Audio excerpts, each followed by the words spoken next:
श्रीलक्ष्मी श्रीमहालक्ष्मी क्षीरसागरकन्यका उत्तिष्ठ हरिसम्प्रीते भक्तानां भाग्यदायिनी।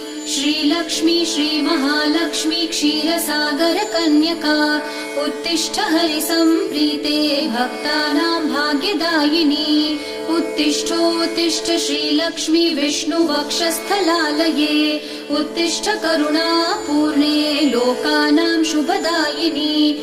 उत्तिष्ठोत्तिष्ठ श्रीलक्ष्मी विष्णुवक्षस्थलालये उत्तिष्ठ करुणापूर्णे लोकानां शुभदायिनी। श्रीपद्ममध्यवसिते वरपद्मनेत्रे श्रीपद्महस्तचिरपूजितपद्मपादे श्रीपद्मजातजननी शुभपद्मवक्त्रे श्रीलक्ष्मी भक्तवरदे तव सुप्रभातम्।